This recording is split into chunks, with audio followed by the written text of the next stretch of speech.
¿Qué onda, mi raza? Muy buenos días. Today is Monday, January 29th, 2024.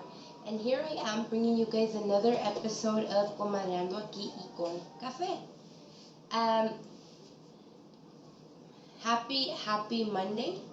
I am wishing you guys all a beautiful and very productive week. I know Mondays are really tough. Yeah, it was one of those nights for me, myself, as you can see. But it is what it is, and here we are. Like the mamas and papas said, Monday morning, you gave me no warning. Alright, guys. So, yesterday was Lamberto Quintero Day. I did record an episode for you. I need to edit that and put it up. A fun one, I think. And I'm here with you guys because I want your feedback. Let's talk. I want to get your opinions, what you guys think.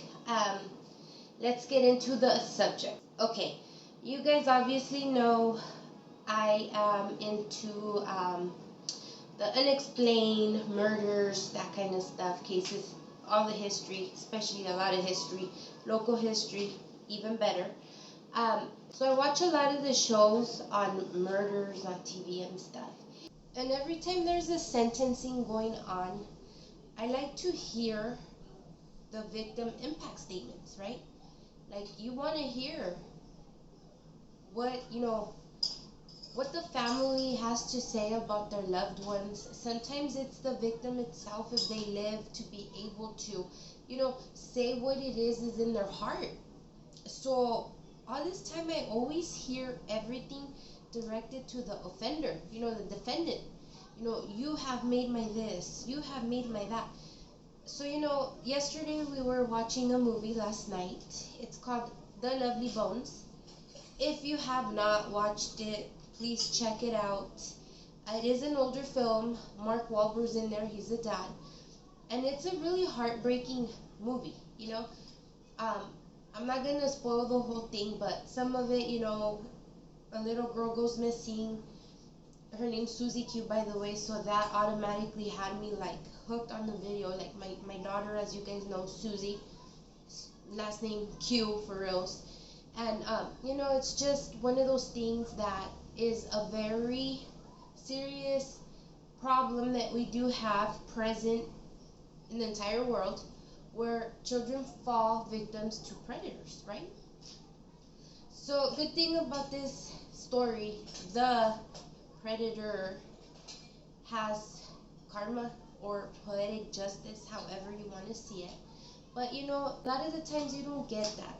They end up going to jail, to prison, and although you are content with them going away, you still feel a certain way because your loved one is gone, If you guys have been following me for a minute, you guys all know that my family was personally affected by such back in 2018. My brother-in-law was murdered, and it's one of those things that's just never ending.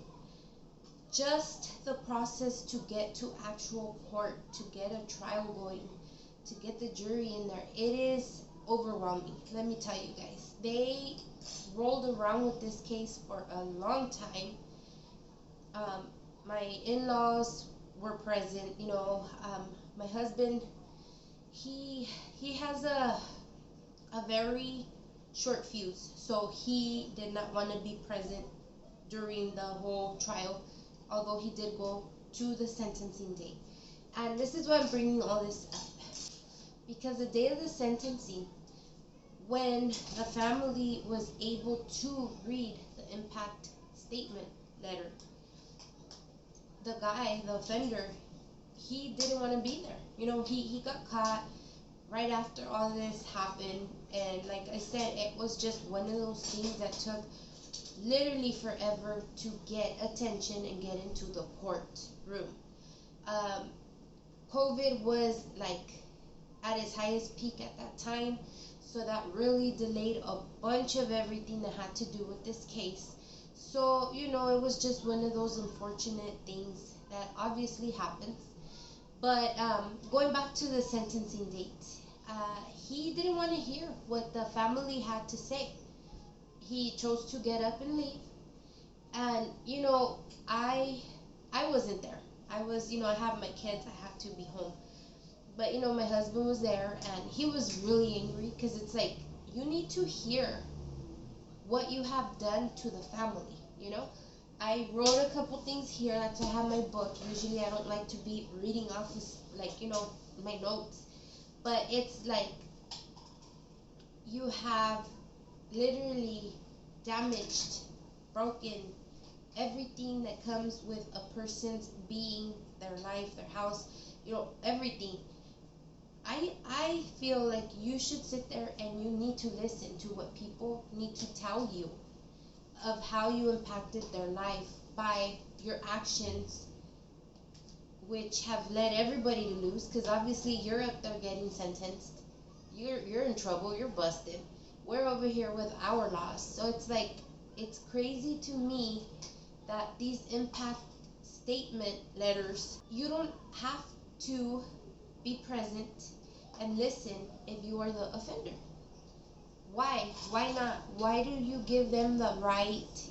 I get it. They're already sentenced. They're, in trouble, whatever. They're found guilty. Supposedly the court system says, since they are already detained and pretty much their sentence is already there, there's no other bigger punishment that you can actually give these people. So it's like, why do they have to hear what you have to say? So I took to read about all this, right? And it turns out that these victim impact statement letters aren't even to the defendant, offender, whatever, however you want to call them. They're actually for the judge and the jury to hear how the loss or how this crime affected you or your loved ones. See, so again, I go back to the whole, when you view these cases and you're watching these live court, clips and stuff, the people are always reading it to the person. You cheated me out of this. Because of what you did, I'm no longer this. You took away my sister. It's always directed to the person. But it's crazy to me that these letters are supposed to be to the jury and the judge, and the person don't even have to listen if they don't want to. That's just freaking insane to me. Like I said, let them listen, let them hear, make them feel worse for what they did. Crimes are actions, they're your emotions, you can control them. A lot of these people, I don't mean to sit here and personally, point the finger or, whatever. I'm not saying everybody in there is the worst. Every case is different, but to the people that have proof, proof after proof, and as a fact that they did it, make them listen to the statements. There is a case in Michigan back in 2014. There is a man by the name of Jeffrey Willis. Now let me tell you guys, I'm not going to get into all the details, but this man was garbage. He was known to be a sexual assaulter. He kidnapped several women and would obviously sexually assault them and then kill them. Well, in 2014, he did such with a woman by the name of Rebecca Bletch, and she was jogging. He snatched her up, did what he did with her, dumped her body. A few moments later, thank goodness, sometimes a lot of these victims end up laying there for a long time before they're found. Not in her case, she was found right after. They picked up her body, everything. Finally, when this case went to court in 2017, again, like I said, it takes forever for these people to hit court. At that time, they already had different cases for this Willis guy, right? Well, the day they were in court for Rebecca's case, in November of 2017, when they told him, okay, you're being sentenced now, we have the impact statement letter that the family wants to read, he said he didn't want to hear it. He told his defense team, his attorney, he said, no quiero oír nada, I don't want to be sitting here, no quiero verlos, this and that. Okay, they gave this man the option to stay or go. He said, I'm out of here. Se paró el sinvergüenza as he was getting escorted out of the courtroom, and he blows a kiss to everybody in there. What is wrong with this guy? After being present here, like a judge, seeing the way these people act, I understand they still have their rights, but look at what they've done. The magnitude of their crime, with different people, not just one. And like I said, every case is different. This one was bad. Like, he snatched her up, beat her, sexually assaulted her, killed her, and dumped her on the side of the wall right there, the floor, where she was, like, nearby where she was jogging, a wooded area. That is no regards towards a human, period. Why should he have the right to not want to listen, still have the balls, I'm sorry, but to sit here and blow kisses at her family? She had a 12-year-old daughter that she left behind, her husband, her parents were there, her sisters were there. How do you think they felt? Era una burla to him. He didn't care. It was just fun and games, like, bye. You don't do that, So after this happened, they started, discussing how disrespectful he left this courtroom, and that there should be a bill passed to where the offenders, the defendants, have to sit there and listen through while the victims or the victims' loved ones read out the impact statement letters. So all this victim right to, talk their feelings, this and that, goes back to an act that passed in 1985. Over there in Michigan as well, and it's known as Act number 87. Now I'm going to read it out of my note here because it's like a really big name. It's William Van Eggenmorder Crime Victims' Right Act. So it was established for the rights of the victims of crime and juvenile offenses to provide for certain procedures. And it goes on and on and on. But pretty much this is the act that started the whole victim impact statements. Oral, whatever you want to do. Say what you mean and mean what you say. You know what I mean? So back to the Rebecca case and the bill they were trying to push. It actually passed. Yes, in 2018. I'm going to read it off my notes again. Act number 153 passed, which was Public Acts of 2018, approved by the governor, filed with the Secretary of State on May 23rd, 2018, the 99th legislature. So it says here, this act that passed was, victim has the right to appear and make oral impact statement at the sentencing of the defendant. And the second part, like letter B, says, unless the court determines that the defendant is behaving disruptively or presents a threat to the safety of any individual in this courtroom, they have to physically be present in the courtroom when the victim says their statement, reads their letter, or orally says what's going on in their heart.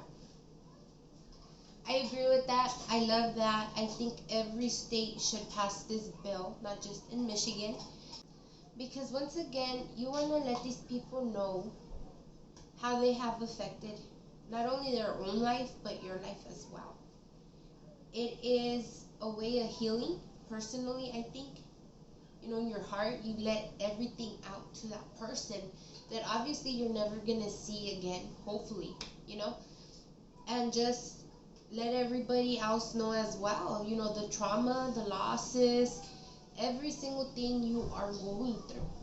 I don't know. Like I said, let's talk about it. Give me your guys' opinion over it, because, like I said, I am just curious on your guys' thoughts.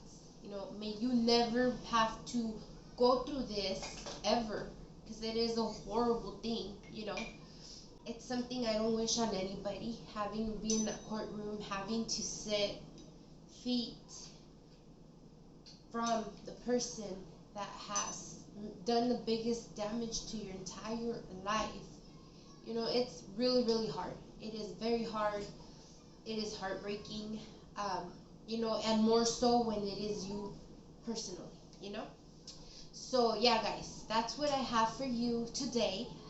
Go ahead and drop me your opinion, give me your thoughts, give me what you think, or maybe correct me if I'm wrong in any way, or maybe if you guys know more, because I try to look for this act in other states and everybody just says that the defendant has the right to sit or to go while the impact letters are being read.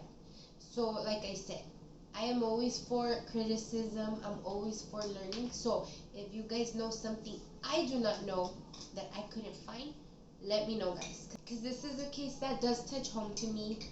And, it's a serious problem that everybody goes through. Think about it. There is trials going on for murders and different crimes every single day, everywhere around the world. Alright, guys. Con eso los dejo. Food for thought. Give me your opinions and let's talk. Los adoro, guys. Bye.